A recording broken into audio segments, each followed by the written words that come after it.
Welcome to the Deep Drinks Podcast. My name is Dave. I'm very excited to be here today because we have a very special guest, a guest that I have pursued through the wilderness for many days. Actually, since I think episode 9 with Megan Lewis, when Megan Lewis first said there's this guy called Ocean Keltoy, and he's pagan and a bunch of other things, and he's awesome. And I'm so excited to have him on today. His name is Ocean Keltoy. He's a former Christian. He's now a polytheist, a heathen, a worshipper of the old gods, a reluctant YouTuber, and he's the owner, most importantly, he's the owner of a glorious beard. Welcome, Ocean Keltoy. I see we're going with the beard as being like an introductory concept. I love it. I'm into it. We actually, I was running a show on my channel called The Omnipotent Beard for a period of time. Yes, and it's a play on the arguments around like whether or not omnipotence is inert, which is that God can do everything logically possible. Which gets reneged into God can do everything that's logically possible within his nature. You know, that gets negotiated back from God is all powerful or can do anything. You know, and so I was like, my beard is omnipotent then because it does one thing, it grows, and that is all that is possible within its nature. Therefore, my beard is omnipotent. You cannot defeat me. I win. That's awesome. I didn't know it had a story behind it. Yeah, I have a story behind my beard in that I originally grew it, and my wife, we were just friends at the time, wouldn't even. I had like a little bum fluff thing going on, right? And she wouldn't even look at me. She was like, "You're disgusting." She wouldn't even say like, she was like, "Get away from me," kind of thing. And then when we started dating, I started growing a beard, and I said, "This could be the beard. I want to propose to you when I have a beard, a big glorious beard." And I said, "This could be the beard." Yeah. I was like, because I want people to look back at the photos and be like, "Why did Dave have that big disgusting beard?" And on these photos, right? So I'm like, I'm growing this beard. So eventually, my wife Amy, she fiance at the time, well, girlfriend at the time, was saying, "Oh, cool." Like she eventually got interested in the beard. And then the day that I proposed, I said, "Right, I can finally shave it off." And she goes, "You can't shave it off. You got to keep it for the wedding."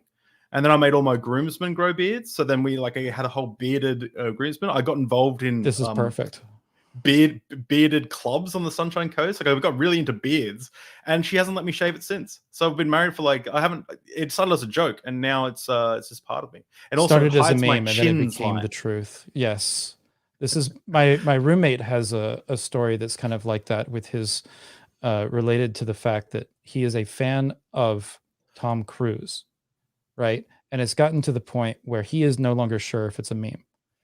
Yeah.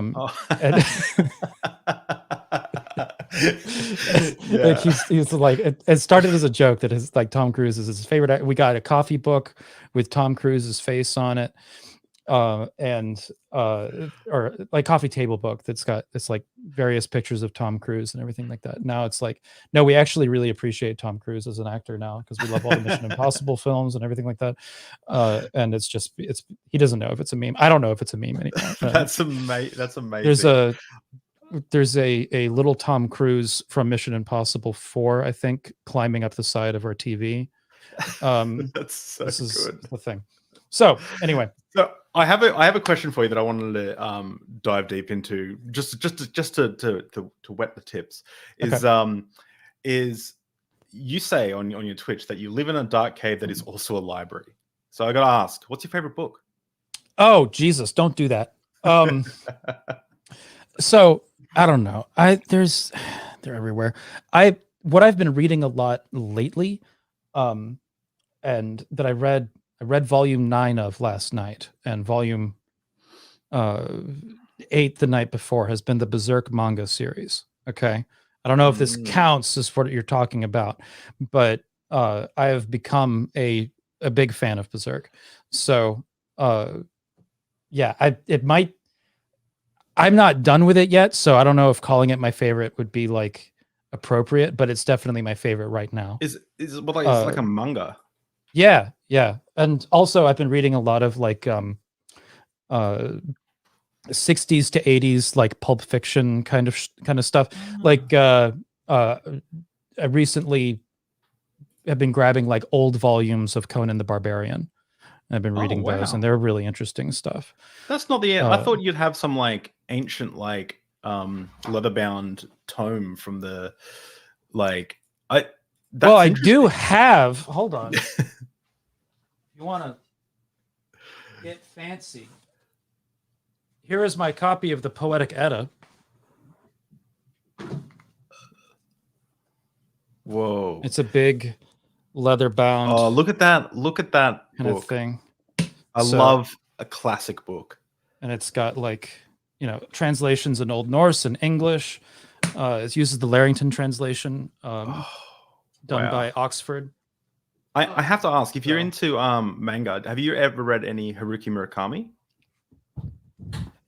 Calling me into manga might not. I haven't read very much manga. Okay. So I know I came in here and mentioned a manga is like my favorite, but I have not read a whole lot. I have been into some like various comics, but like I've been into Swamp Thing, read Sonja. I started with Calvin and Hobbes, who as a little kid me was a self-insert, like this. It's I've been always interested in kind of like visual storytelling comics and all that kind of shit. But I have not read a whole lot of manga. So it's the Haruki Murakami is not manga, but he's a really famous Japanese author. Okay.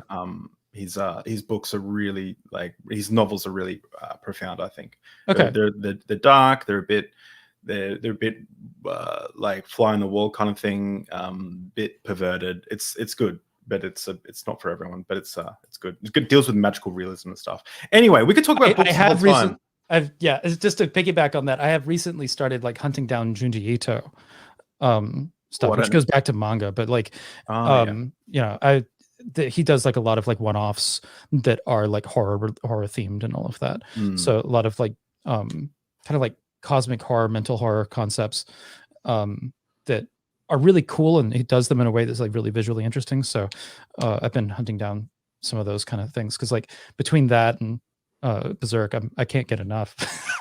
It's a certain kind of media that I really enjoy, and when you get into that kind of stuff, I'm super into. I'm also like into 80s horror and like when you get horror and counterculture together, which was like a facet of the 80s horror especially. It was just like love it. 80s horror and science fiction are both like that, where there's like that's where visual counterculture like lived in that period of time. Wow. So sorry, guys, I apologize. I have to ask this question. It's just niggling in the back of my brain. Okay. And I have to ask it.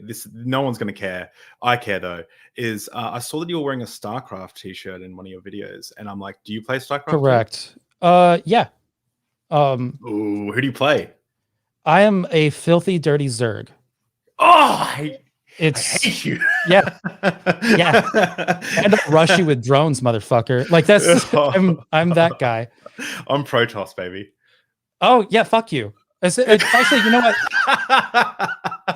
If you play Protoss in StarCraft 1, that's an unforgivable sin.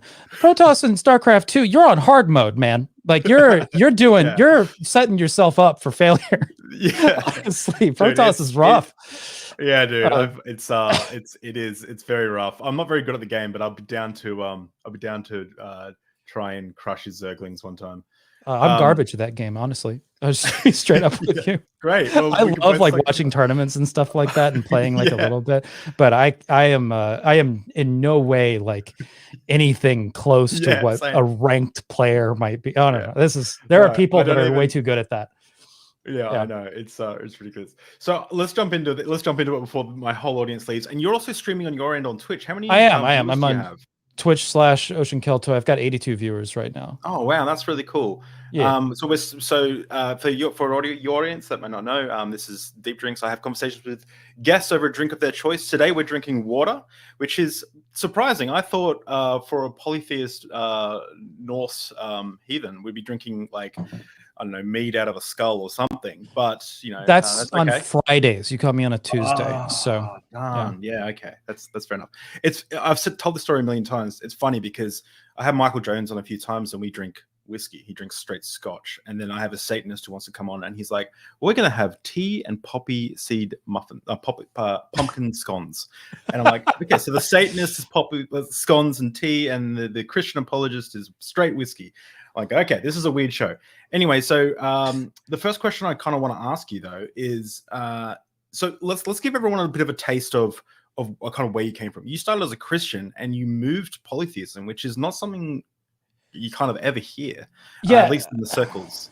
I guess to introduce myself a little bit, I'm Ocean Keltoid, and I do a YouTube channel that deals with like heathenry, Norse myth, and polytheism, and sometimes philosophy concepts within that, doing deity profiles and little snippets of history, Scandinavian history, specifically to do with the medieval period and the Viking Age.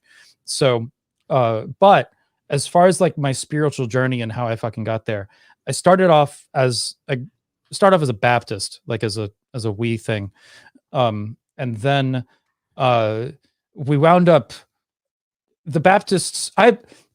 In my childhood, the Baptists were in the midst of their fundamentalist wall, right, and especially in the South. So there was the wing of the Baptists who at the time were considered a little bit more reasonable among the Southern Baptists.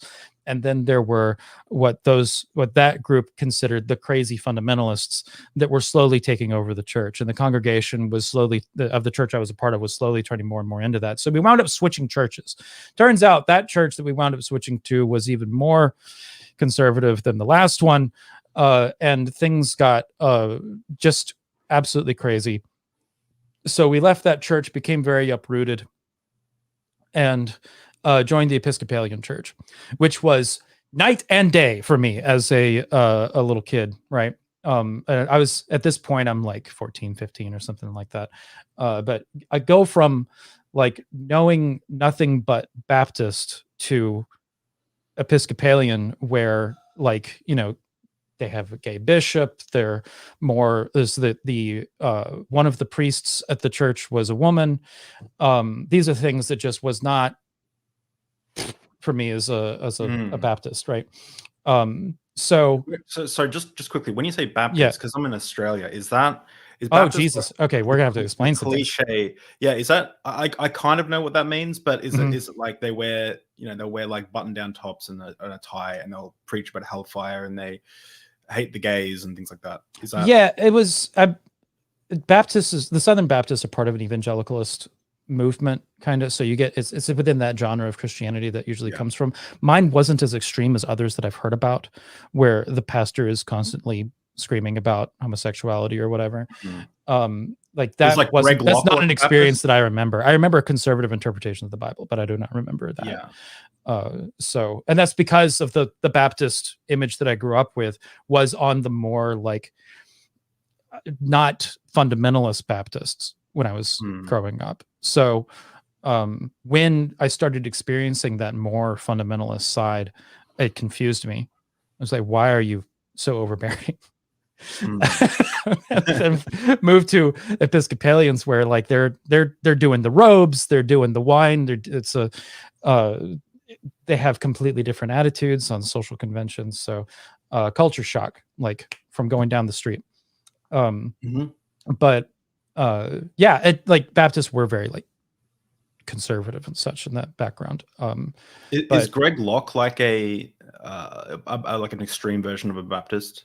From my familiarity, he's not denominational. Like he's in this other crowd that's even worse. But I don't know. Maybe he is a Baptist. He's definitely a character, far more out there than anything that I grew up with.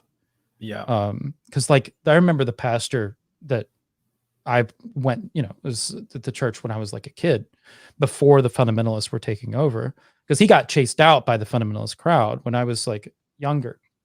But he was much more of like a warm and open guy, that it seemed more of like, you know, what I would in my head. This is maybe colored by my childhood view, right, of just being like, you know, a nice guy. But you know, I remember getting baptized when I was like 6, right? And he was the pastor that I got baptized. And I remember him like talking to me and just being like trying to make sure that I understood what was, because I was like a little kid. Right? Who was? I was a little kid, and the pastor was like talking to me because I had decided I wanted to get baptized. I thought you were saying Greg Locke was your pastor. I was No, like, Jesus, no, fuck, no. Okay, My pastor okay. when I was growing up, I was like a little 6-year-old, right? And I'm Yeah, sitting here yeah. getting baptized, and I've made this decision. And he was like, "All right, you're really young. let me like get to break this down for you." And he, there's definitely controversial as to whether or not kids should undergo rituals like that. LOL. Hmm.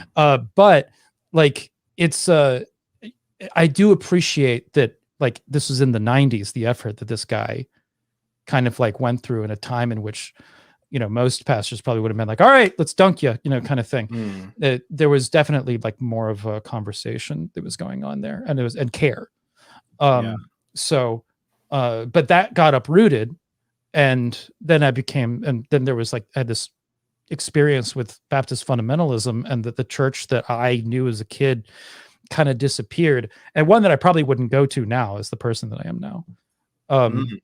But but still, that changed, and then this new thing came along, and then I'm now an Episcopalian, and just because my family's moving over, and then this is a whole different thing. And I kind of liked Episcopalianism, stuck with it for a long time. And after that, I wound up kind of like getting into like a theological journey of like learning as much as I could about religion, even outside of Christianity, which concerned some people around me because I was in the country.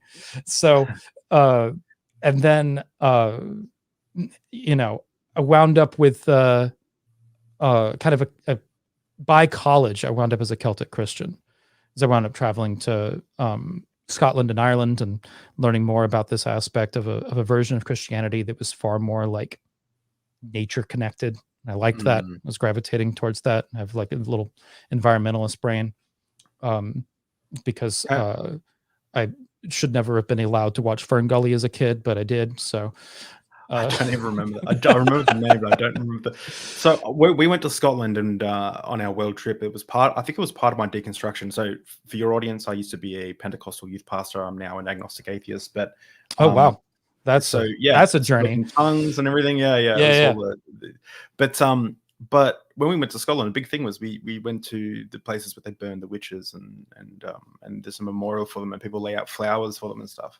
And it was in Edinburgh. It was and we did a tour of the Isle of Skye and stuff. But it was very interesting to kind of see these things that we were hearing stories about fairies, and how like there are people who still believed in fairies, but the fairies, they weren't like Tinkerbell. They were like these little bastards who steal your shit and cause mischief and stuff. And I was like, right, kind of mischievous little guys and all that. Yeah. And it kind of like spun me out that before we made it to Scotland, we're actually in Japan. It was a bit of a big trip, and we were standing outside of a shrine in Asakusa, and I was watching people burn incense and before they go into the Shinto / Buddhist shrine, and they were burning it, and they were blowing smoke in the face. And I had this thought, are they really being, because it was to cleanse themselves before they go into the temple? And I thought to myself, as a Christian, are they really being cleansed? And then I thought, does it really matter that they're being cleansed? And I thought, if they're not being cleansed like spiritually, maybe the tradition is like, maybe the ritual is like important in and of itself. Right. And then I was like, does it matter? And then it made me reflect on my traditions, my religions, and then it was a wild trip. But that is all to say, how good is Scotland? So what? All good to say. That is all to say, how good is Scotland? I liked it. It's so good. Yeah.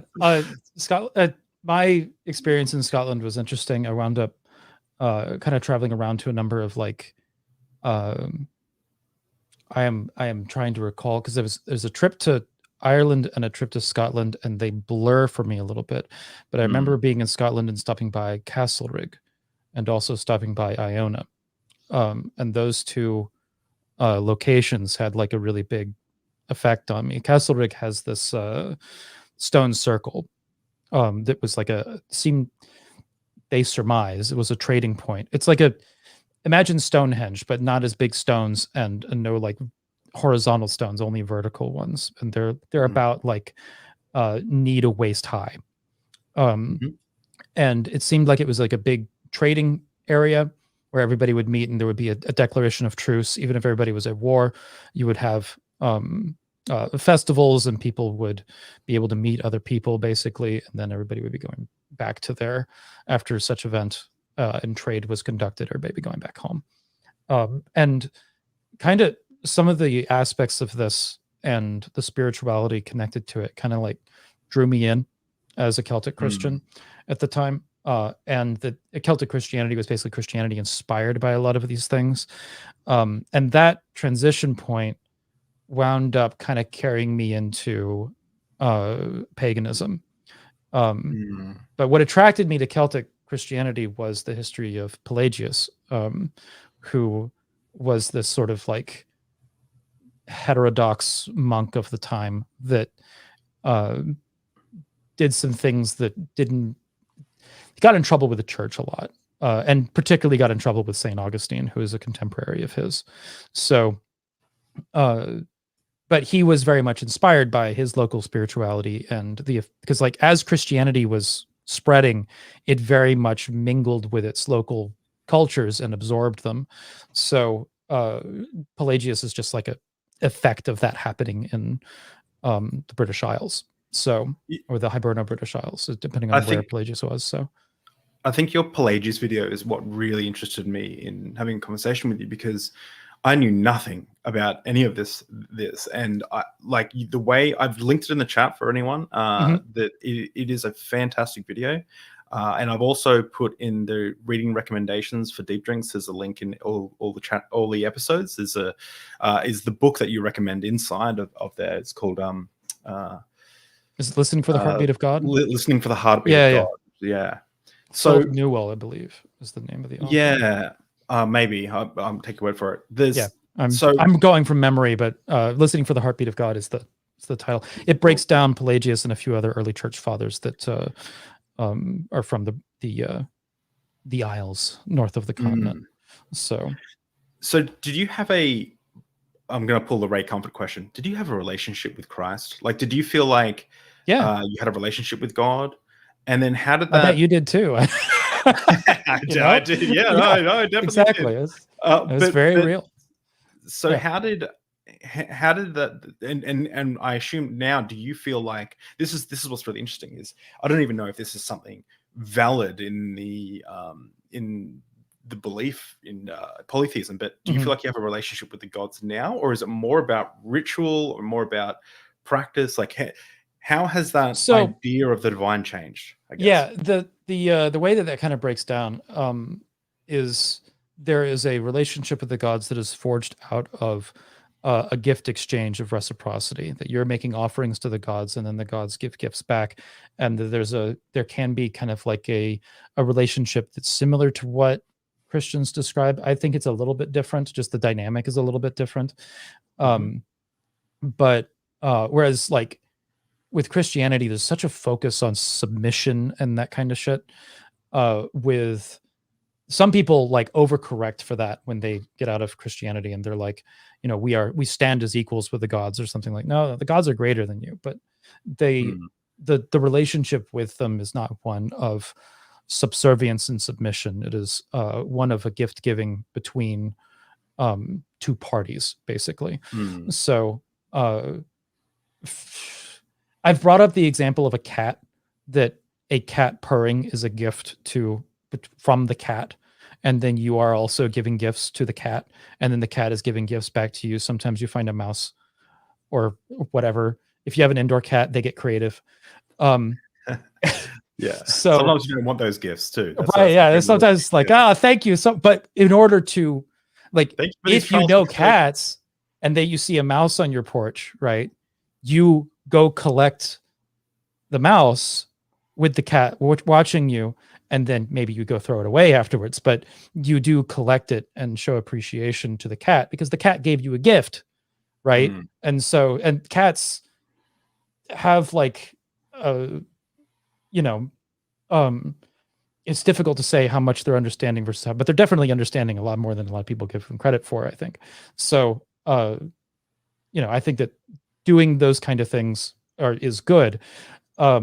But taking that back to humans, we're offering gifts to the gods that are like, you know, with burning incense or burning something at your altar or something like that, that probably has about as much usefulness to the gods as a mouse on the porch. But the idea of showing appreciation uh, and creating especially with an altar, when you're creating a home for the gods within your environment and burning incense there and making that a good environment and a comfortable environment, a nice environment, that is a gift to the gods, and then the gods give gifts back, which could be in the form of, in the ancient context, to be like rain on the crops or something like that, right? Or fair weather for a ship that is taking a trading journey or something.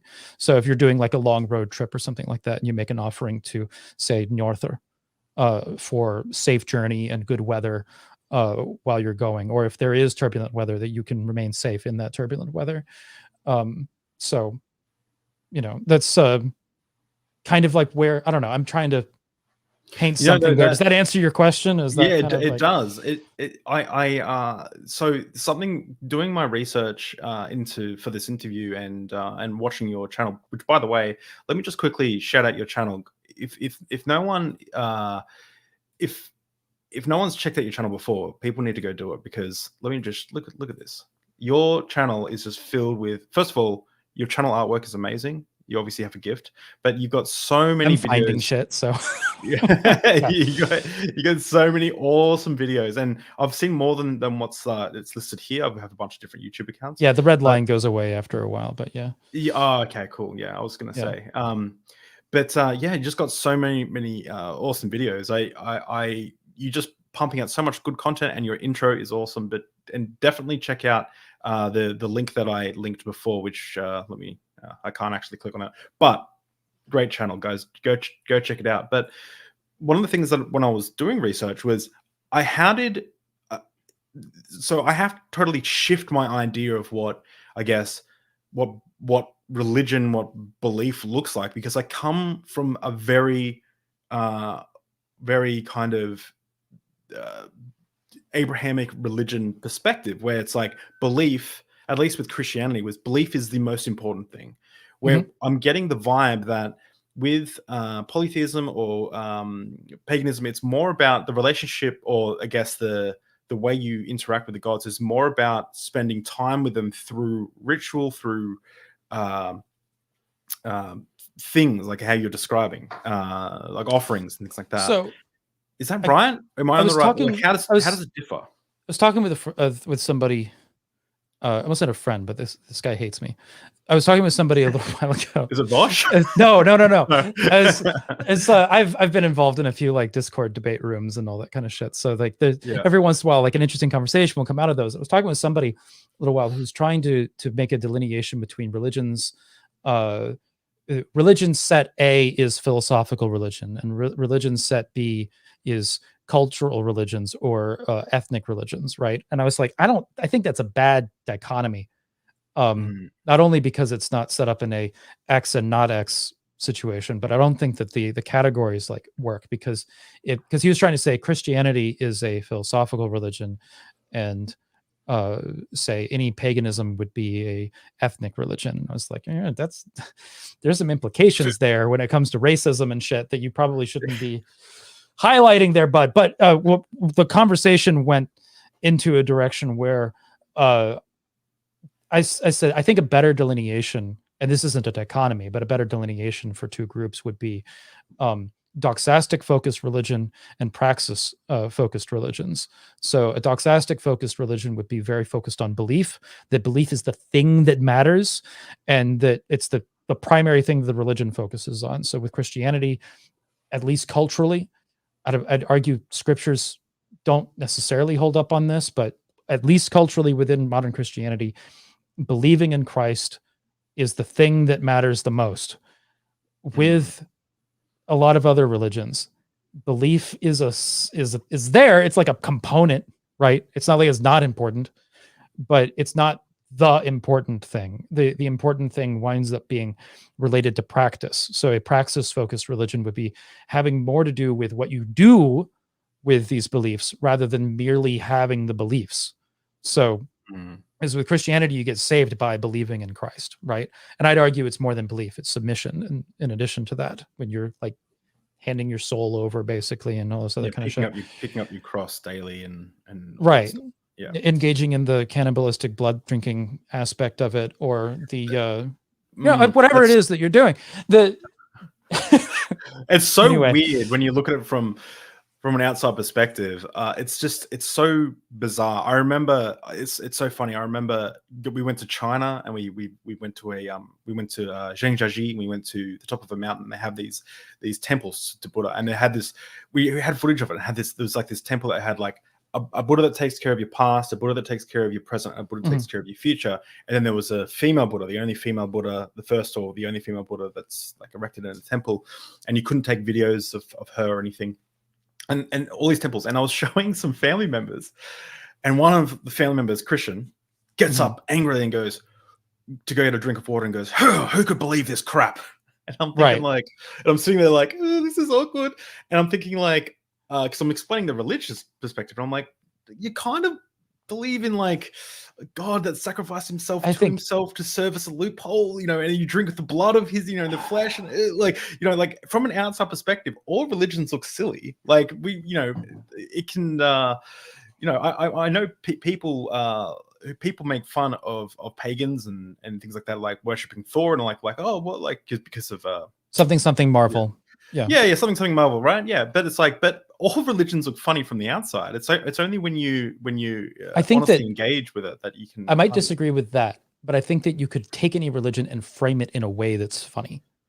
Right, in order to lampoon it. I think that there's any and that's with any religion. You can do that with atheism. I think that there's definitely I've seen like summarizations of atheism that are meant to like kind of poke at it a little bit. Nothing exploded into nothing that would create like the whole the belief that there was in the beginning there was nothing which exploded. It could be like one which isn't necessarily atheism, it's more naturalism. Whatever. Yeah, the same way like someone might say, Spider-Man comes into the pagan, just the same way, like it's a straw man of the actual position, of course. It can be a straw man, but sometimes it's a pretty good, sometimes it's just funny. Like, I think that sometimes just the things that we do, our politics are funny sometimes. Like some of the shit that we think is like extremely important, you can frame them in ways that are hilarious. So, I mean, it's the reason why stand-up comics have existed forever. That just all the things that we do or have importance on, they are kind of funny. So, So, 100%. So I've just lost the chain of thought of where we're going. Yeah, sorry. No. You were saying that there's ridiculous beliefs within Christianity as well, and Christians. Call other religions ridiculous.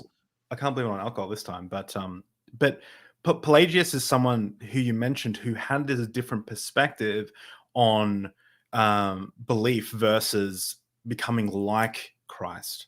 Can you talk a little bit more about Pelagius and like some of his beliefs and how they affected you initially when you were kind of dipping your toes into... In Listening for the Heartbeat of God, there's a letter that's referenced from Pelagius who is saying that the thing that resonated with me probably the most was a letter from Pelagius with I believe talking to a woman who was I believe aristocracy, and she was having some trouble reconciling some things with scripture, and Pelagius gives her the advice that the true scripture is within nature, and then also within your heart, and that scripture is a reflection of humanity's history with that, and that if you are comparing your inner conscious self with scripture and there's something wrong, scripture is probably what's wrong. And that resonated with me and kind of stuck with me. So another couple of things that like kind of like logic puzzles that he would put forward. The Pelagian heresy is the idea that it is possible to live a life without sin. And Pelagius put forward that it is logically possible to do so. And this was a problem. That logically it is possible to live your life without sinning. And that this could happen. But Christians of the time, I think Augustine specifically was very against that. So like the belief that that is true is heretical. which I think is a little strange, but because I think that that's just Pelagius pointing out something that is the case. It is logically possible to live your life without sin. But I think this is where like original sin kind of comes in, that there are things that you cannot help but do, right? So therefore, or sin is passed down, right? So if you are living a life without sin, then you are something other than human, which Christ was. Although Christ was fully man and also fully... There are... yeah. Every time I try and explain Christianity, I wind up getting into some sort of like trap like that with myself. But anyway. There are Christians that can make it make sense and explain it in a way that is at least compelling, and hats off to them. I'm not one of them. Routinely I start running into some of these issues, especially when it comes to like omnis or hypostasis of Christ or the Trinity or whatever. Like they all wind up being logic traps for me, and I don't see how people kind of get through them, but great, good times. But yeah, I think that one of the things that I like about polytheist religions is that philosophically they are a little bit more straightforward, at least more so than say like Trinity or hypostasis of Christ, things that wind up being like almost necessarily contradictory when you describe them. So yeah, so I don't know. So what would we call you? A heathen, a pagan, a polytheist? Like what's the umbrella term for, I guess? Pagan applies. Heathen is what I identify as. Norse pagan also works. But heathen is what what is my religion? It is heathenry. And I've got a video that goes through that. It's one of my most watched videos, where it's like the terms heathen, Norse pagan, and asatru, which, or asatru is another way of pronouncing it. It's like an Americanized and more, I don't know. But those are the three terms that are usually tossed around. I go with heathen, and I think that there is kind of like a demographic of a line of thought that tends to go with the word heathen. And there's another demographic and line of thought that tends to primarily identify as Norse pagan, and another one that primarily identifies as asatru. So, and there's a fourth term in there, which is actually Odinist, which is a white supremacist identifier. Near always. I've seen some people use Odinist in order to describe themselves in a way that where they're like ignorant of the cultural context around it. But generally, if I see like an Odinist organization, that is a red flag for a white supremacist organization. That's something that pops up within this religion whenever you start kind of talk about it with when you're discussing like belief in the Norse gods specifically, right? You get these fucking characters who are very like central to a lot of history of modern, the modern form of the worship, right? So like people like Stephen McDonald, who is like ardent fucking racist, are among the very early characters in the 70s and 80s of the formation of this religion in America. So, and there's other characters as well. Some of them are more racist than he was, like outright Nazis, and others are more like for the time more progressive minded. So the history of this religion is very controversial. There's another video on my channel. I'm gonna keep spitting this out. I'm sorry. There's a video on my channel that is an interview with a guy named Ryan that is has been involved with heathenry for a very long time, is very aware of the history, and it's called Heathenry in America. It's an interview with myself and Wolf talking to Ryan, who's associated with an organization called The Troth, which is an older heathen organization that has a storied history itself, but it is modernly considered more on the left side of the political divide within the religion. So, but he goes through kind of like the history of this, where there are, these characters that kind of started out in the religion. Some of them lean into very like outright racist fucking territory, and the ebb and flow, and whether or not that conversation was something we should be having or something like that kind of evolved over the course of the last several decades, up until very recently, where it's become more of an overt conversation, thankfully. So yeah, I think I'm done with that tirade. Sorry, I keep going off on something, and then I like find something and it's like, oh no, that's important, we should talk about that, because like this like weird like race issue divide, it's called folkism versus inclusive heathenry ultimately. Like I think that there's folkism and not folkism at the end of the day. And folkism is like this idea that if you're not white, you can't even practice, right? And that's where like a big dividing line is, that there's people that agree with that and there's people that disagree with that.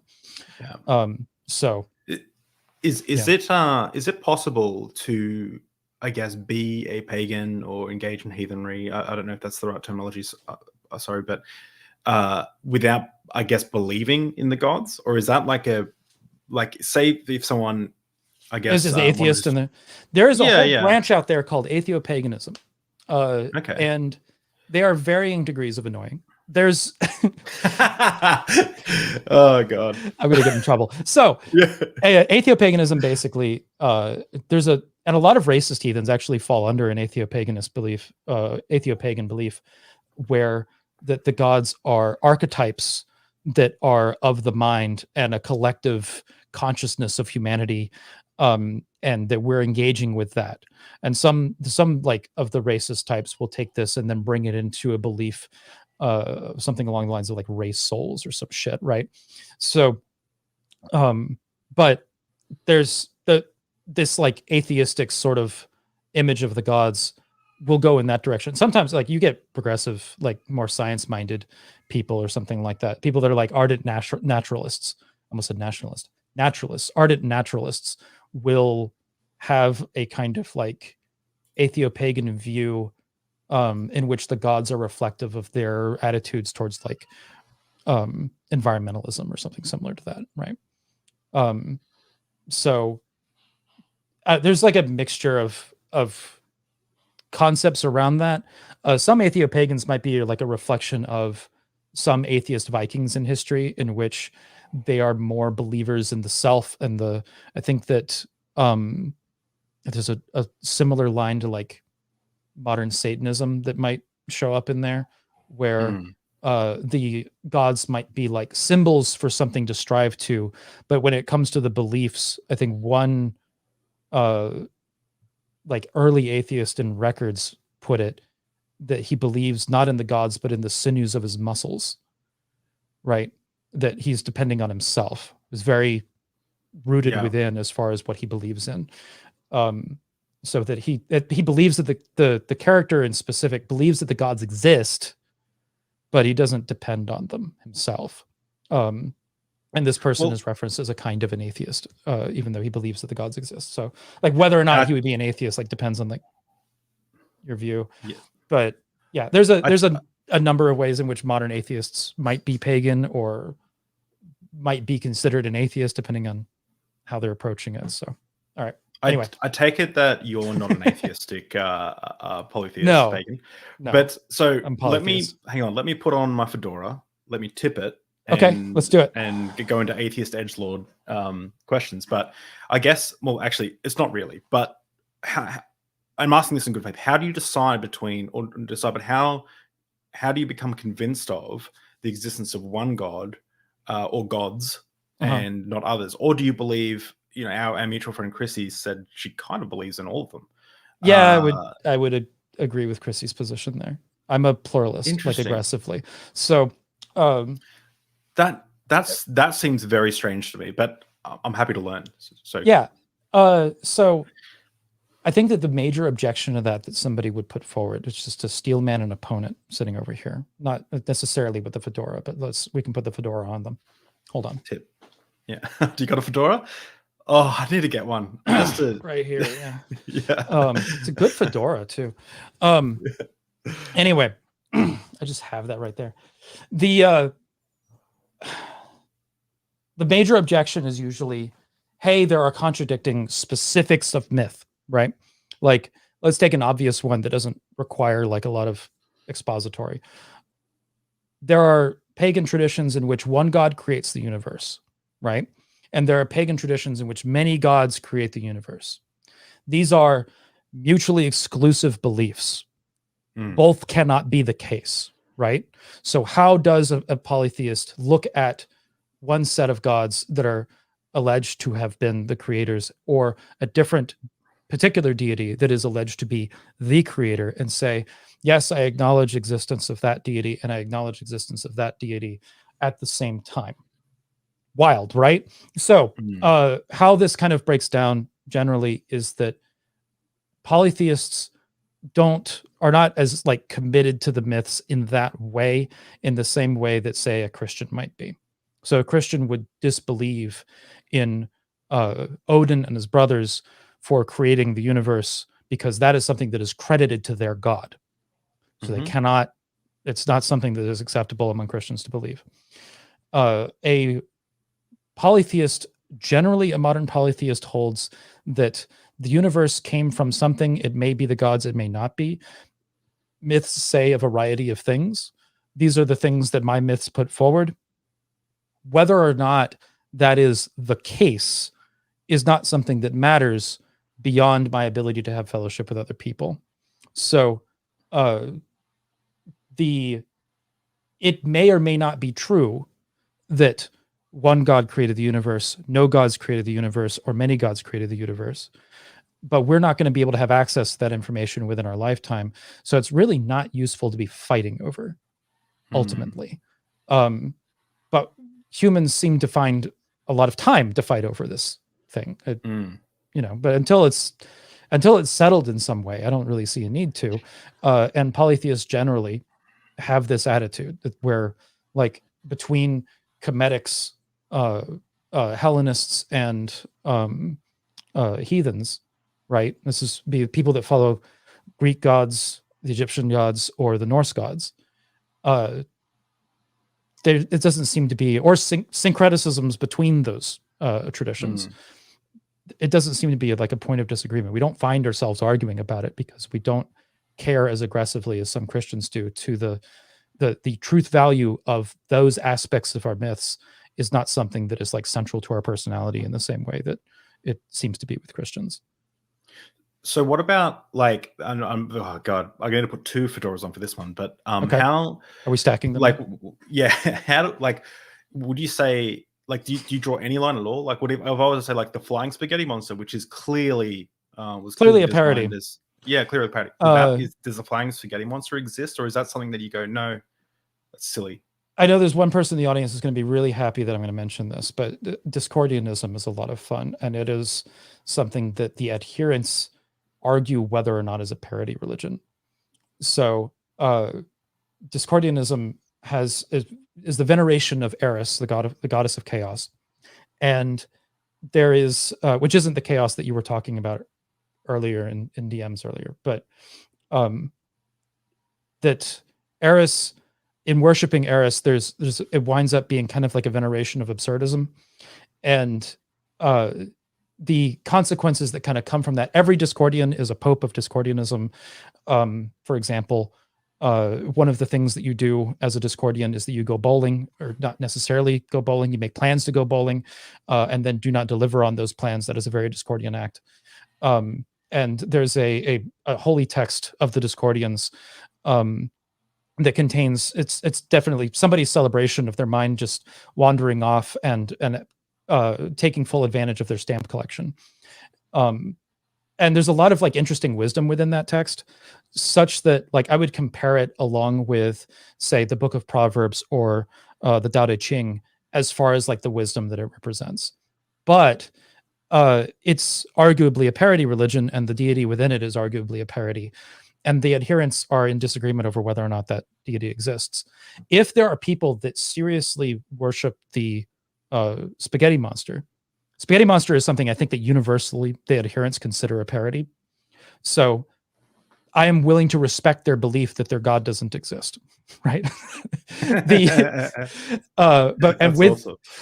the spaghetti monster, though, if there is somebody that is like legitimately engaging in praxis with the spaghetti monster and they have experiences that edify their position, I'm not really wanting to sit here and argue with them as far as like what works for them. it may seem like a little absurd, but it's something that isn't like raining on my parade at the end of the day, as long as Mhm. they're not trying to engage with me in a way that is like hegemonic. You know what I mean? Mm. Like in the way that Christianity does, or like try and assert themselves over me in some way. I Yep. generally don't have a problem. I haven't seen that with the spaghetti monster. I have seen it with Eris, um, where there are people that are like actively worshiping Eris. So Eris is a deity that follows back into ancient mythology. So I guess the example there might be a little bit different. But Mm. there are deities that might fall into that category that are like modernly worshipped, that are called found gods, that may or may not be parodies, considering depending on the practitioner. So there's a particular deity called Caffeina that is the goddess of coffee and late night creativity, and a rather funny idea, right? Yeah. Yeah. No, Um, that's.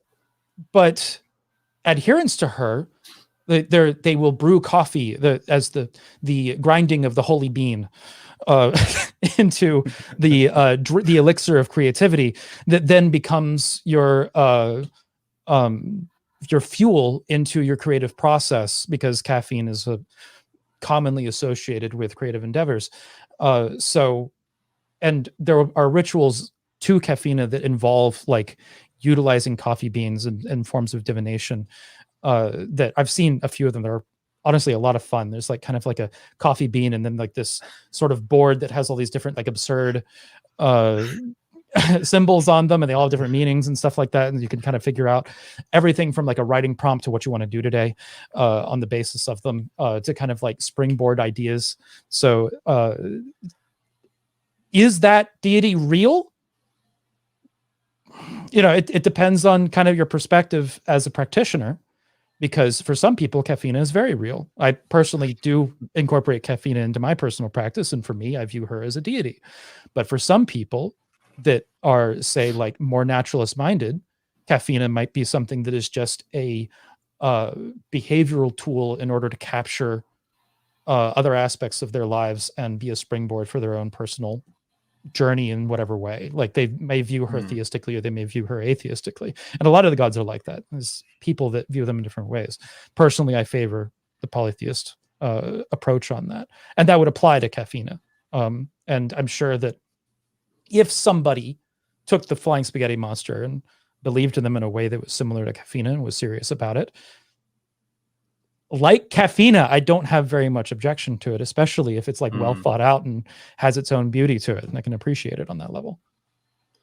If I could steal man, if I was like, if I had a magic genie and it told me polytheism is true in some way, paganism Sure. is true, and you have to like construct a worldview that where paganism works under what I understand the worldview is currently, the best way that I would do it is say that, have you heard, I mention this all the time, but I think it's a Buddhist thought where, beliefs in God are like touching an elephant and they're all touching different parts of the elephant and Sure. blind men. Yeah.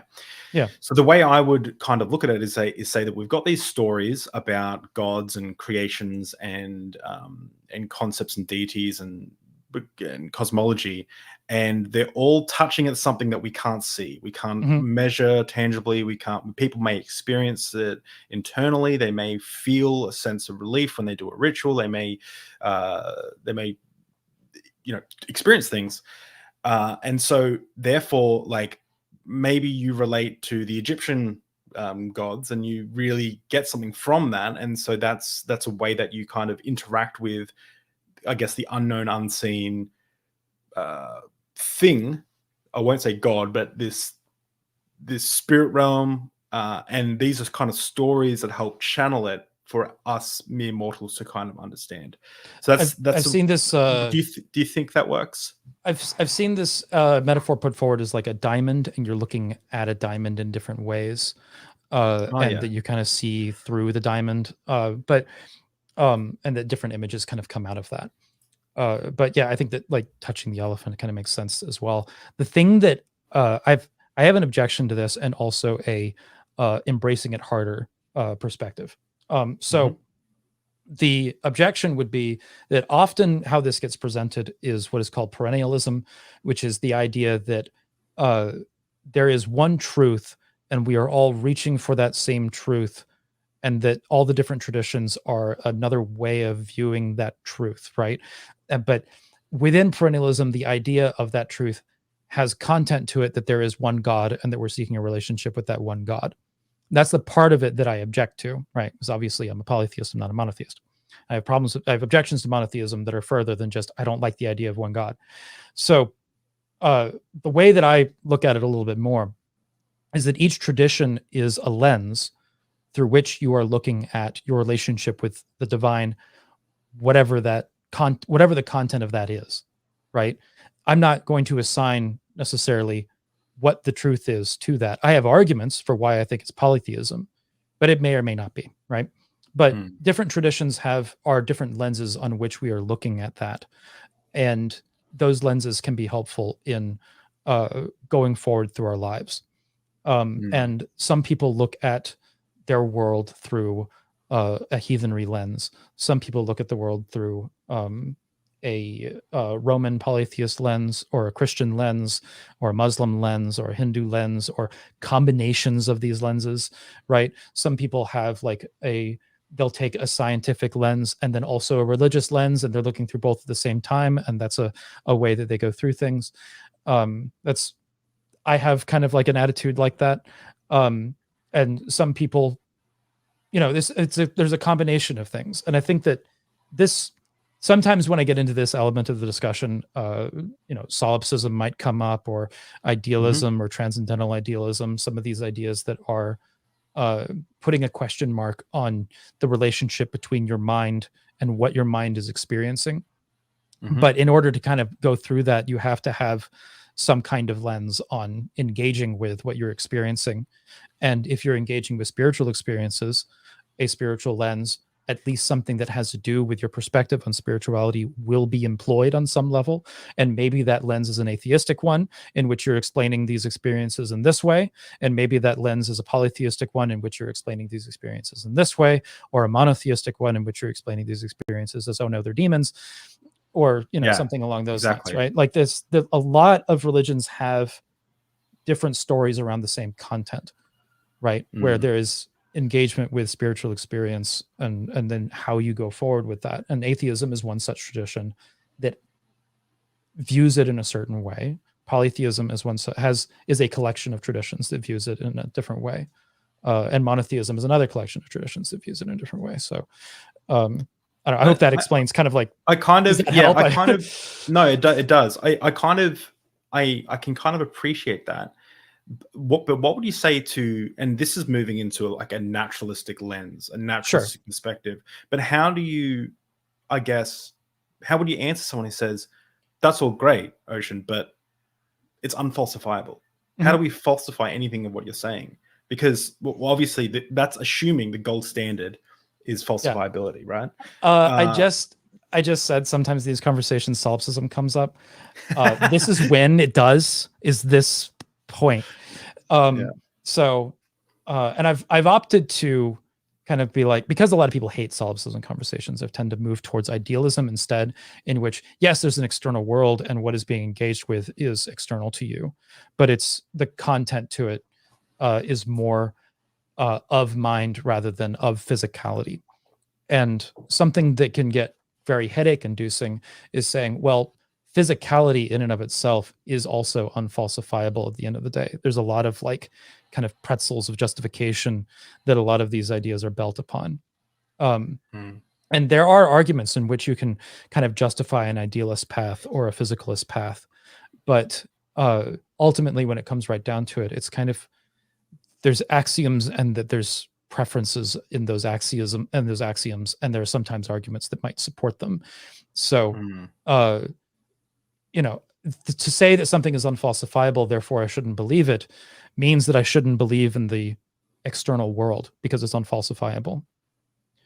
Right. I now cannot not be a solipsist, right? Because there isn't an unfalsifiable way out of it. But I'm not big on the philosophy memes. Like, I'm not very good at it, but I would say that there are degrees in falsifiability. Like, so one of your chat says there's no atheistic spirituality. Satanism is atheistic in a spirituality. There you go. Anyway, go ahead. I love D. There's so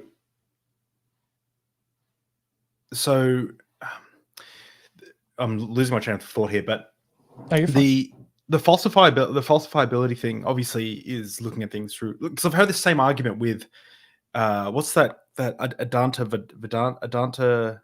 It's perspective that essentially the only thing that we know is consciousness. We can't make rationale of the outside world. That's an illusion. The physical world is an illusion, and the only thing, because everything comes through consciousness. So our experience of the outside world comes through consciousness, so we can only know consciousness. But I think that sounds like transcendental idealism to me, but there's a number of philosophies that have like ideas like that.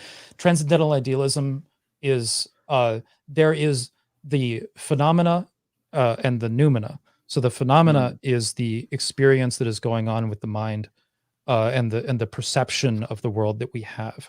So let's say there's a red cup on the table, right? There is the phenomenological understanding of that cup that is our experience of it. And then there is the noumena of that cup, which is the thing itself. Our perception of the cup may not be representative of its noumenological existence. We are only having the phenomenological existence. And that's all that we can depend on. So, the universe of what we're experiencing may or may not be, and it's unfalsifiable to say which way. Yeah. But it's a safe assumption to make that the phenomenological experiences are such, because we can build models out of that. And otherwise we're trapped, right? Like there is a pragmatic justification to go beyond the unfalsifiable step there, right? In order to explore and understand. The same, I would say, is true of spiritual truths, right? That there probably is a fact of the matter, a noumenological reality of spirituality.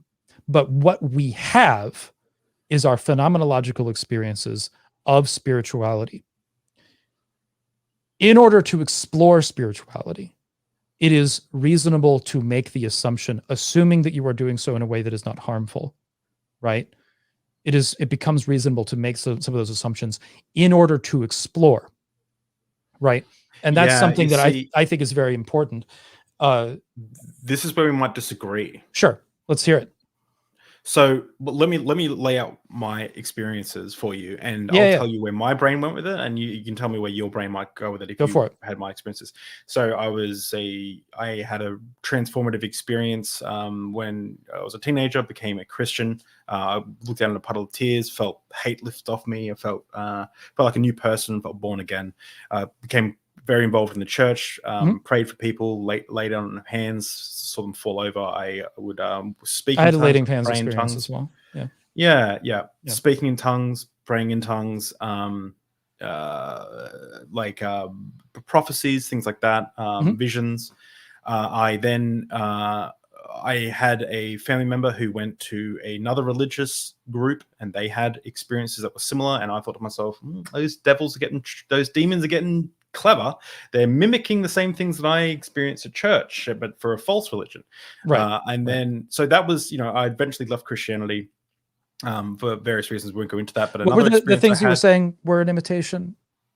Go back to that. I don't know what religion it was, but there were it was some Eastern perspective. Okay, yeah, and you were having. It wasn't me. It was a family member. They were falling over on the floor. They were all praying for each other. It was to do with something in Tibet at the time. I think they were praying for something. It's a very Eastern thing. But they were laughing. And like those demons, they're praying. Getting onto. Yeah. And I was like, those demons are getting clever. They're mimicking what's happening at church. Later in life, I was, sitting poolside in Bali, drunk, listening to the Bhagavad Gita, because we're in Bali. It was a Hindu island. I wanted to learn about Hinduism. Right. And it got to chapter 9, I think it was, and it hit me like a ton of bricks. I am the flame. I am the wood that is burning. I am the flame that consumes it. I am the beginning. I am the end. I was like, am I reading, is this Psalms or Isaiah or something? This is like profound. And it really was impactful. I love the Bhagavad Gita, by the way. Oh, it's amazing. Especially the Iknash translation. I think it's Eknash translation. I love that translation. But so I felt this, peace, or this awe around that. And then I feel the same awe when I read the Bible sometimes, even now as a non-believer, and even now that I find some of the Bible disgusting. When I read the Quran, same thing. I found parts of it beautiful, and I find parts of it disgusting.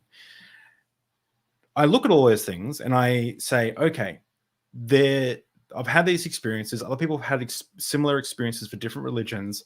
People have had. I get peace when I read the Bible. I get peace when I read the Quran. I get peace when I read the Bhagavad Gita. They're all telling contradictory ideas of the world, the cosmos, everything like that.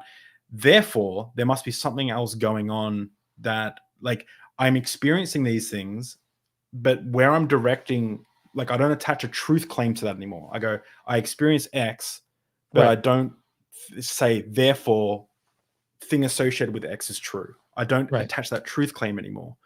How would you approach something like that? I think this is where kind of like a difference between polytheists and atheists kind of comes into play. In that, with polytheists, if there is a seeming that there is a root of an experience external to oneself, we will embrace that and explore on that level.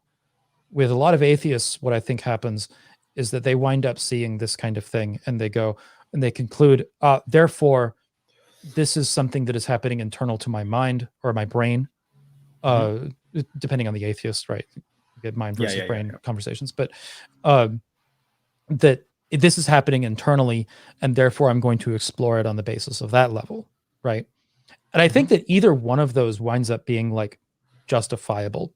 I'm not somebody that's of a position in which atheism is absurd or ridiculous kind of thing. I think it's entirely justifiable. I think the same of polytheism.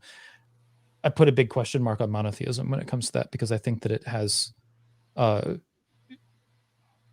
monotheism. I don't think has the strengths that you could apply to atheism or polytheism in this case, because a multiplicity of diverse experiences, for example, an atheist could explain just by using this internal argument. A polytheist can explain in saying that there are multiple gods. A monotheist has a very difficult time with doing that. They usually have to relabel things and call them demons or something. But I even think that the atheist winds up relabeling things in that context by saying that the multiplicity of religious experiences winds up being relabeled as something that is going on inside of the brain. The polytheist is the one that is engaging in this with this directly and saying that we're looking at this on the basis of seemings, and then and exploring with the assumption that this is face value the case, right? Now, you're talking about reading content that is contradictory between multiple religions. It is entirely understandable, at least from a polytheist perspective, that with humans being involved in the process of writing content related to their spirituality, that there's going to be disagreement, and some people might be right, some people might be wrong. There's not very much a good way to. There can't. How you kind of tell the difference between those becomes a very infuriating process, right? When it comes to something like what is the fact of the matter of like creator or something like that, or how many gods are there, or whatever. But the polytheist is then going to be looking at this more directly. The atheist is doing something that is, as far as that content, because the human is involved in that, of course, there's going to be differences between texts, between cultures, and all of that kind of thing. So seeing that there are differences between the texts and that each of them is bringing you peace, I don't think is a sign that all of them are false, right? I think it's a sign that they may be, it's something more akin to your elephant analogy at that point for me. But I can also see the perspective of somebody who then looks at that and goes, well, I'm going to explore this from a different angle. I'm going to explore this as if this is originating internally, and then go on that route, right? Yeah, it comes down to lenses, doesn't it? Like really how you view where you start from, like the perspective that you hold. And I think that there is something to just at least, I guess, accepting the fact that there are lenses that people can view this life, this cosmos in, there.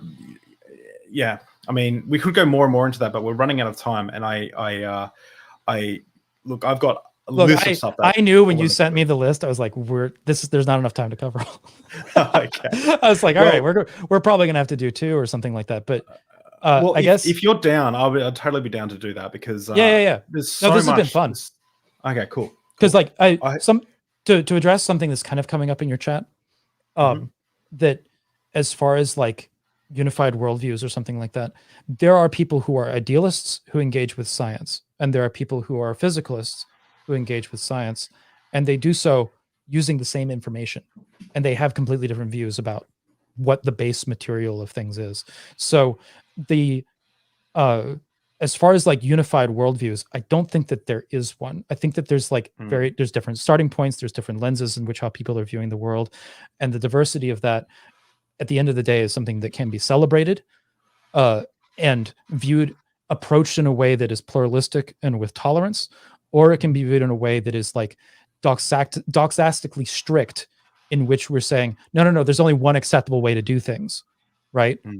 And that is one of my fundamental problems with Christianity, is that they go about things that way. And I think that a lot of atheists, that are former Christians especially, when they leave Christianity, they take that attitude along with them, that there is only one right way to view things, kind of thing, right? We don't have enough information. There may be one correct way to view things. There's one truth or whatever. There's one fact of the matter of the universe, but we don't have access to it. And having a diversity of views in order to explore it and being able to share them in a way that is pluralistic and with tolerance is going to be something that is going to help us develop, not hinder, in my opinion. I think I'm on the same page, and I think this could be a series of conversations, because there's something to there. I feel like there is a clash of worldviews a little bit between us, but we can engage in it in a respectful way that kind of is interesting. So one thing I wanted to touch on, and I promised we would, is I wanted to talk a little bit about controversial deities. But before I do that, let me just shout out my stream. If you guys are new here, Deep Drinks, we have conversations over a drink of the guest's choice. Coming up, we have Warzone Journalism in Ukraine with Dylan Burns, which would be really awesome. We also have Ryan Cultis, an extra Jehovah's Witness, coming on. And we have a genetically modified skeptic coming on, Drew, which will be awesome. I haven't linked them yet, but if you guys like content like this, make sure you subscribe, and also check out Ocean Kelthoi, which I've shared before. Amazing content. So let's talk about controversial deities. Okay. What are they? Are they viewed as like demons? Are they viewed as like within heathenry?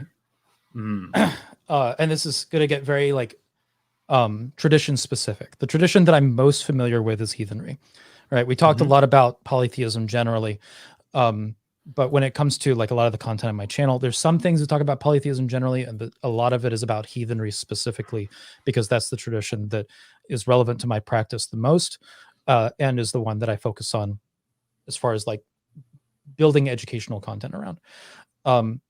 Controversial deities fall into sometimes a category that is, some heathens will call Eton, or Jotun is another popular term for them. And then there are some there are some deities themselves that are considered controversial as well. So whether or not a Jotun is a deity is something that some heathens will argue about from time to time. Personally, I think that they fall under a polytheist definition of gods, so it's fine to call them gods, in my opinion. I in fact do. There are some that want to modify the definition a little bit and engage in different presuppositions, and that's fine, whatever. But an example of a deity that is particularly controversial would be Hel, who is the goddess of death. And then there is also Jormungandr, who is the world serpent. Fenrir, who is a represented in myth as a giant wolf.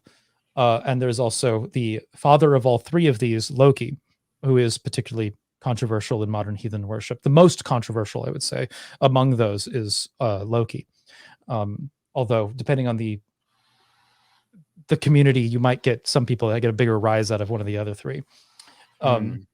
But some people do view them as demons. It's very interesting. I have seen responses to Hel worship that are very pearl claspy, that fly in the face of what we were talking about earlier as far as lenses and tolerance and pluralism, that go, oh, you worship Hel, she is the goddess of death, this is a problem. Cue rant. thing that, as far as like a defense of hell, and I've written a paper on hell and I've written a paper on Loki, that were published under a group called Mystic South. So if you look up Mystic South resources, you can find both of these papers. One of them is called Reviving Loki. The other is called Justifying the Reconstructionist View of Hell, or something to that effect. It was a really wordy title. I should have worded it as something like Reviving Loki. But for Justifying Hell, she is seen among her adherents as a very maternal force that is a caretaker within the afterlife, right? And from the perspective of somebody who maybe has dealt with a lot of like close calls with death, or has had a lot of death in their life in whatever way, it makes sense. Worshipping that deity does make a lot of sense, and there's a lot of comfort that can come from that. Personally, hell is part of my altar as well. So, and for similar reasons that I just mentioned, there's been a lot of bullshit that has happened in my life, and hell is a source of comfort at the end of the day. How do you spell that name? Hell? Sorry, it's Hel. It's the linguistic root is the same as the Christian Hell, right? Okay. And this is one of the reasons why she's considered spicy, is because her name is this name, right? Oh, I worship Hel, the goddess of death. It sounds very spicy. So is it similar to Mary Santa Morta? Oh my gosh, not familiar with the particulars regarding that as much, but I've heard that the answer is yes, that there are similarities. But yeah, that's one image of her. If you go to my video, the thumbnail image is pretty cool. I chose a very gothy image of her. Let me just flick to it. Which if you have to scroll down a wee bit. There it is on the right side of the top. Oh yeah, this is what I mean. You've got I'm like, are you using AI art? How are you finding these? No, I'm finding cool shit. Oh wow, that's awesome. Yeah, that's cool. I'll have to watch that one. Yeah, but there I go through all the records associated with her, that go from like a Danish record, Norse records, the various sagas that talk about her, and there's a process of what is the word that I use? Like they kind of turn some of the gods, like Christian writers that are recording records about these gods, who are ashamed of their past, basically, are writing about these gods in a context in which they are like making them into demons, right? Mm-hmm. So Hel, in one saga, is referenced as a demonic queen. In Grettir's saga, she is Loki's evil daughter, right? But when looking at her as far as like from a practitioner's standpoint, and looking at other stories of her, including Snorri's story of her, in which she is a aggressively protective caretaker of the dead, there is another like warmer maternal image that comes from like worshiping her, and that practitioners that include Hel within their practice near universally state that there is a warmer presence there than what is often described. And the similar is true with Loki. Loki is a god of chaos. There's a lot of like little, if there's a bloat where Loki is being venerated and any little mishap happens, Loki gets blamed, right? Because it's almost a meme to blame the god of chaos for any mishap that takes place.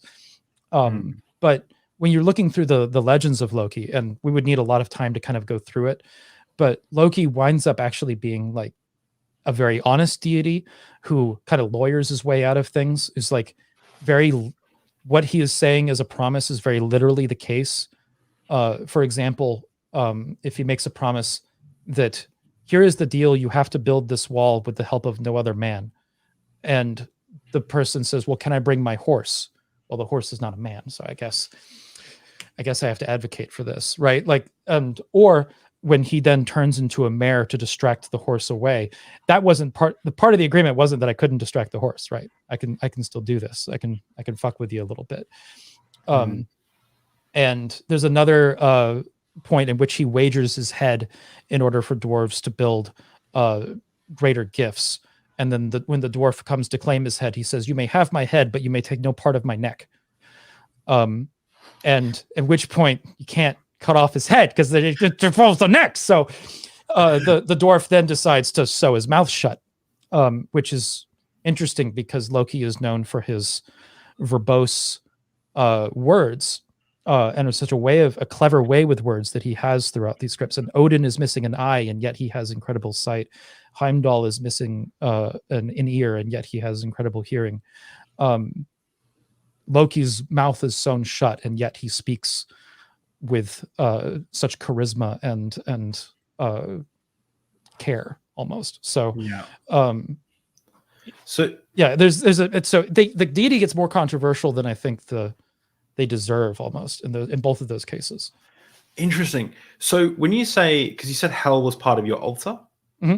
Same with Loki and Jormungandr, and so okay. I have a little place in my home in which there are little statues of gods, and that is a place where practice takes place. Offerings are made, so there might be a libation offering in which a liquid is put into a cup. That liquid is then given to the gods and then poured into a bowl that is on the altar, or incense is burned in order to make the environment in which you've created for the gods within your home, being the altar, a nice place. There's a number of kind of processes that go into that with the practitioner and their interaction with the altar. But that's basically it, is that it's a place to which the gods are invited within the home, and care for that altar is a part of a lot of polytheist practice. So on my altar are a number of gods, including ones that might be considered standard among heathens, such as Thor and Odin, Frigg, Freya. But also there are deities that may or may not be as common, such as Odr or Eir and Ran. And then deities that some people consider very spicy, such as Fenrir, Jormungandr, Hel, and Loki.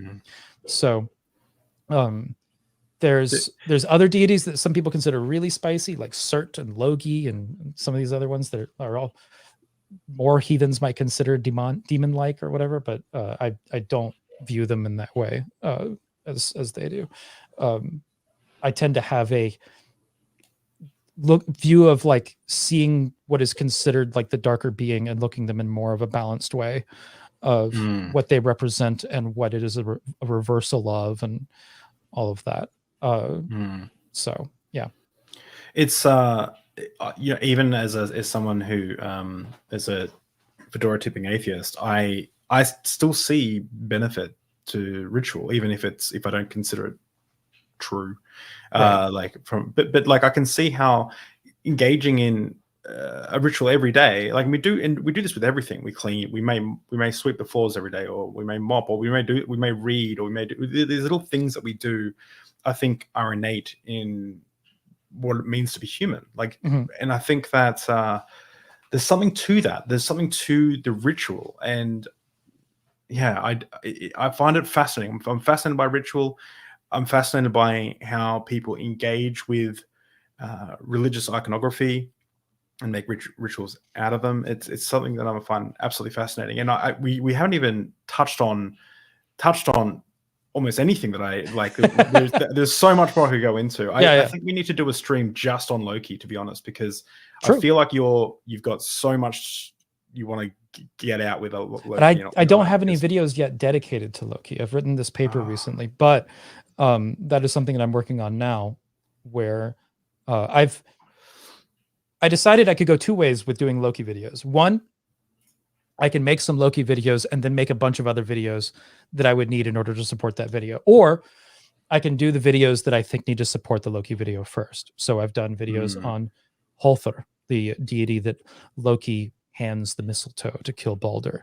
I've done a video on each of Loki's offspring, or the three spicy ones.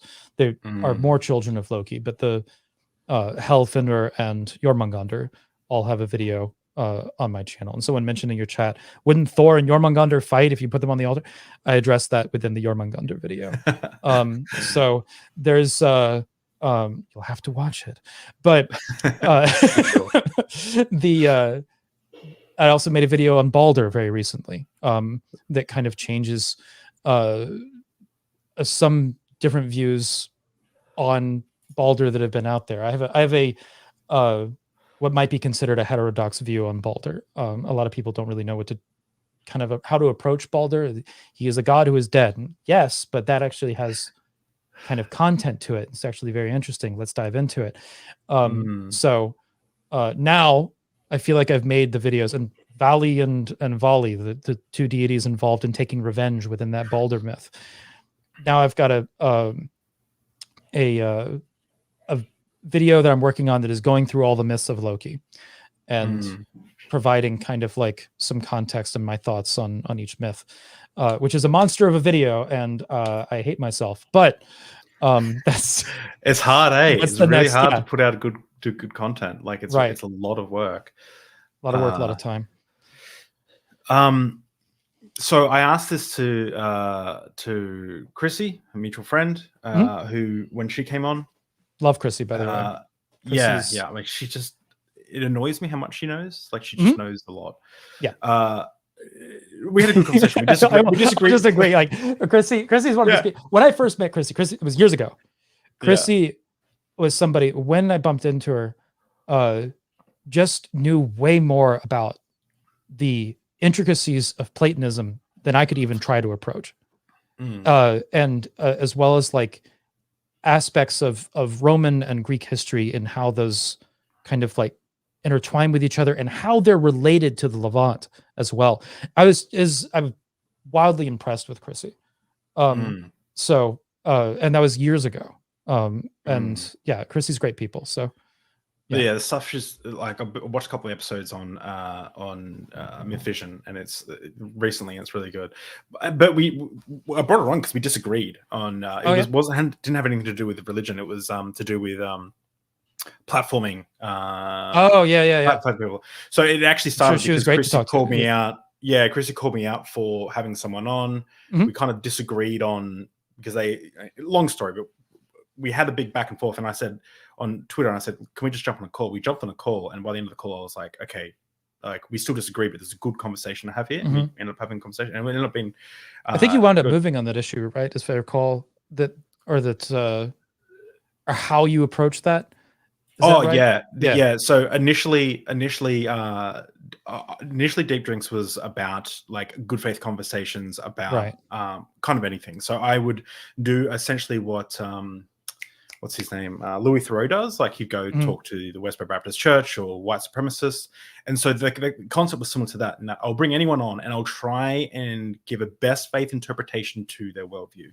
Right. However, what I started noticing, and the people I wanted to have conversations with were like people who survived bigotry with because of their parents, maybe they're part of the LGBT community, or they left their religion. And I built this community that was kind of a support for a lot of people, and it was a kind of a place where I wasn't super atheistic, but I definitely shared my belief. Like I'll interview atheists a lot and things like that, but I would also have conversations with Christians. But so it was confused messaging.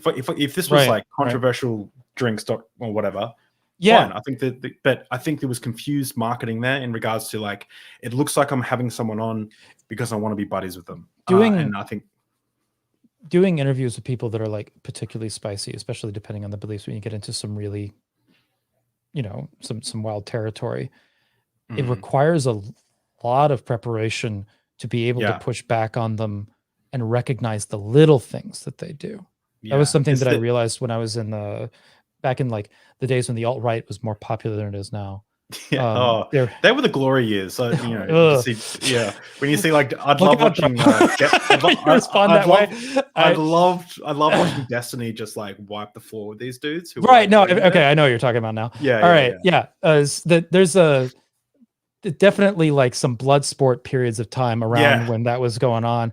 There was entertainment there. The problem is that it takes a certain kind of personality to notice all the little things and to be able to pounce on them when they happen. Yeah. And make sure that the person that you're interviewing that is spicy knows damn well that if they pull that shit, they're going to get called on it in that interview. It changes the dynamic of the interview entirely and the way the conversations happen.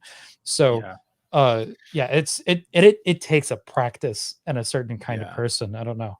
You know what I mean? If you're just trying to be like chill with them and stuff, that can definitely communicate the wrong thing, right? So yeah, I know. There's definitely I definitely think I would still have controversial figures on, not necessarily white supremacists or anything like that, but it would be like a recorded interview. I'd make sure that I'm not giving credence to their audience or anything. It would have to be extreme circumstances for me to do that. Like, say, for example, someone's like, Jordan Peterson wants to debate you. I don't have any respect for the man, not much respect for the man, but the opportunity to explain to him why I disagree with him, and I guess at least maybe pull some of his audience away from the extremist views, I think could be what Chrissy gave me a lot to think about.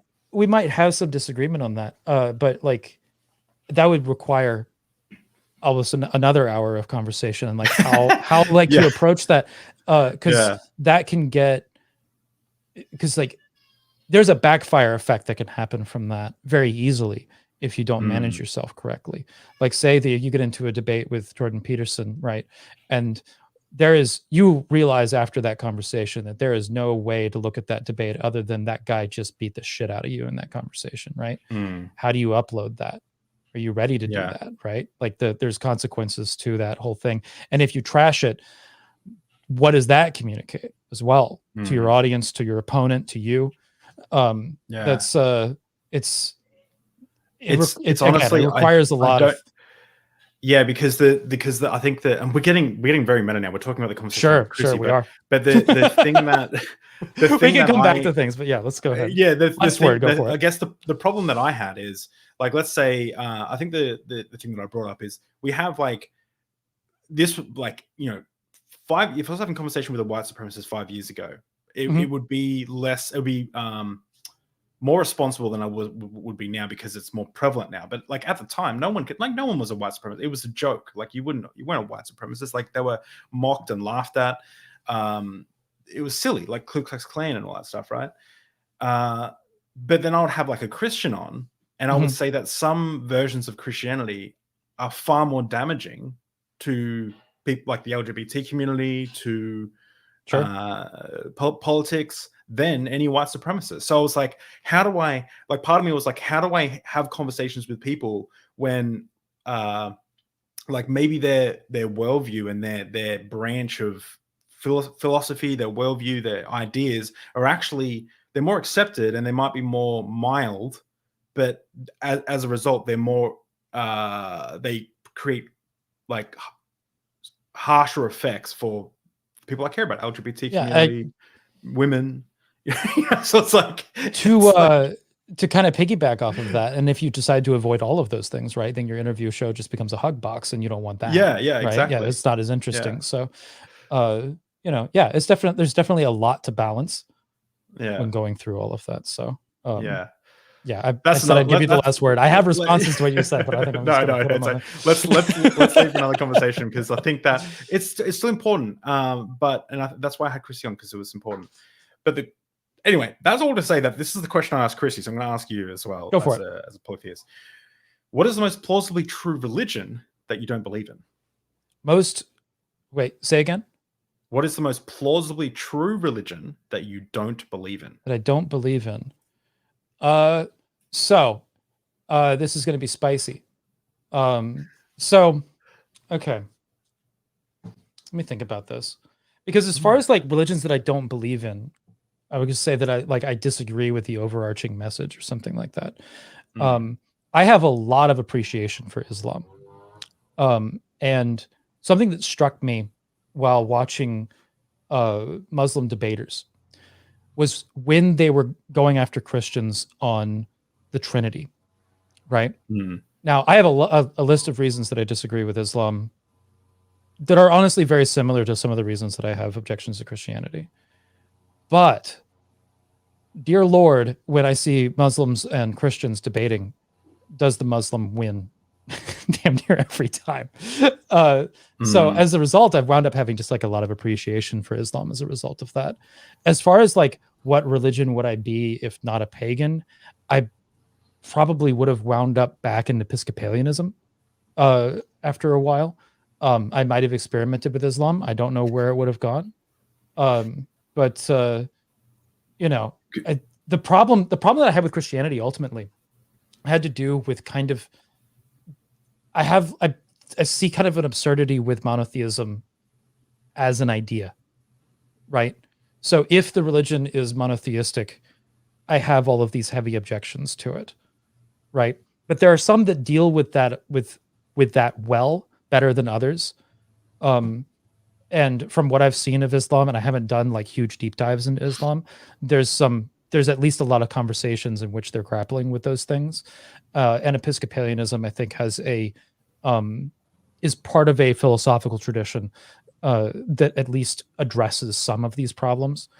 But yeah, I guess there's also a reason why I'm not either of those. Is there ever a timeline where you're an atheist? I don't know. Atheism never sat well with me. I tried it out. There was a point where I was agnostic, which to some atheists would be atheism, right? Yeah, it depends what you mean. And you didn't like the taste of babies? So for me, let's see. For as far as like I went through a period of time in which I was like, I am not believing in anything. I'm going to just wipe the slate clean.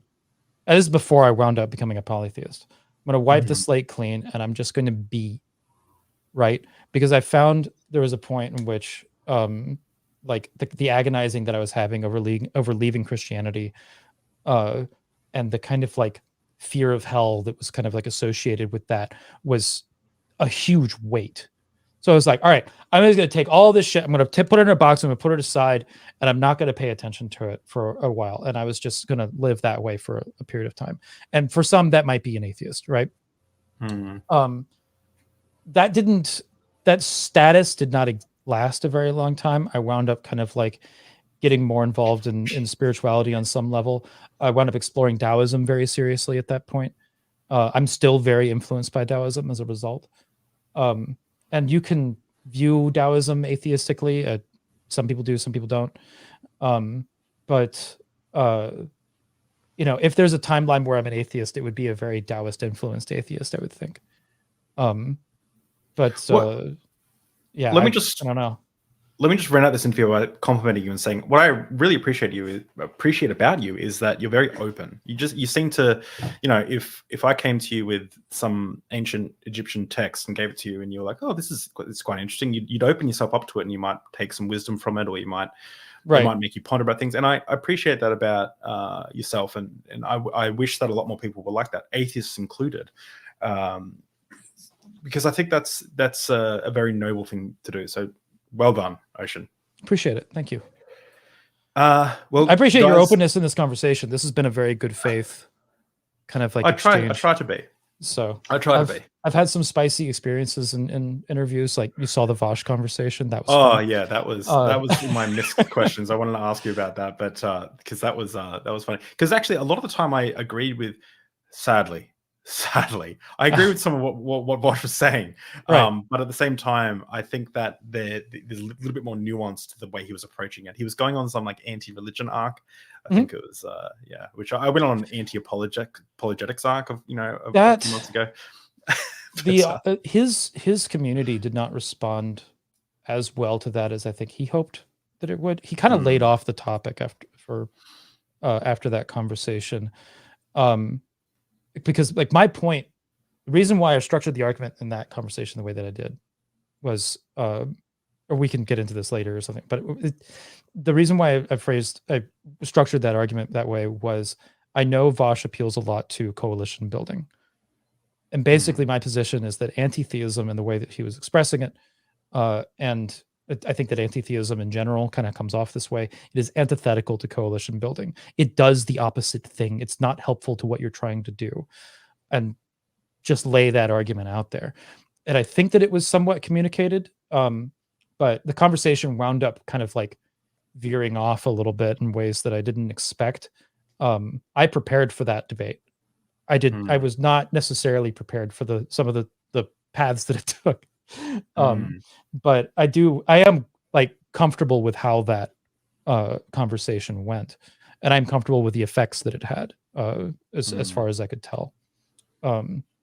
So there was some interesting things that kind of happened after that. Like a number of people tried to like capitalize on drama relating to Vosh by reaching out to me and all that kind of, and I was just like, I'm not doing any of this shit. I had one conversation. I had the conversation I wanted. That was it. I'm moving on now. And will you guys ever have a conversation again, do you think, or a debate? He and I have communicated cordially in DM since then. Like it was I think that one thing that came about as a result of that conversation was mutual respect at the end of the day.